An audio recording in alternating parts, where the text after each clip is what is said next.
Renungan hari ini. Manusia duniawi tidak menerima apa yang berasal dari Roh Allah, karena hal itu baginya adalah suatu kebodohan. 1 Korintus pukul 2:14. Allah lah yang menciptakan kesadaran kebutuhan akan Injil penebusan.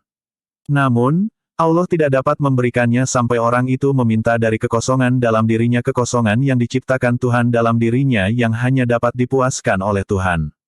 Penebusan dan kebutuhan akan penebusan Injil. Allah menciptakan perasaan kebutuhan akan Injil itu.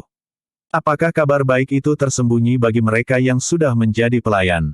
Tidak, kata Paulus, jika Injil yang kami beritakan masih tertutup juga, maka ia tertutup untuk mereka yang akan binasa, yaitu orang-orang yang tidak percaya, yang pikirannya telah dibutakan oleh ilah zaman ini. 2 Korintus 4:3-4. Kebanyakan orang menganggap dirinya sangat bermoral dan tidak memerlukan Injil. Allah lah yang menciptakan rasa kebutuhan dalam diri umat manusia, tetapi orang itu tetap tidak menyadari kebutuhannya sampai Allah menyatakan dirinya secara jelas.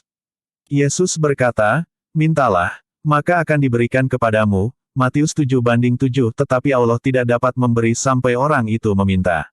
Bukan karena Dia ingin menahan sesuatu bagi kita, tetapi itulah rencana yang telah Dia kerjakan bagi jalan penebusan. Melalui permohonan kita, Allah menjalankan prosesnya sedemikian rupa, menciptakan dalam kita suatu kekosongan agar kita meminta Dia mengisinya. Realitas yang mendalam dari penebusan adalah bahwa Ia terus-menerus bekerja mengerjakan pekerjaannya. Dan, sebagaimana penebusan menciptakan hidup ilahi dari Allah dalam diri kita, penebusan juga menciptakan hal-hal yang berhubungan dengan hidup tersebut. Satu-satunya yang dapat memuaskan kebutuhan adalah apa yang menciptakan kebutuhan itu. Inilah arti dari penebusan menciptakan dan penebusan itu pula yang memuaskan. Yesus berkata, "Dan aku, apabila aku ditinggikan dari bumi, aku akan menarik semua orang datang kepadaku." Yohanes pukul 12:32. Ketika kita mengkhotbahkan pengalaman-pengalaman kita, orang mungkin tertarik, tetapi khotbah itu tidak membangun satu rasa kebutuhan. Namun, sekali Yesus Kristus ditinggikan, Roh Allah menciptakan kesadaran kebutuhan akan Dia.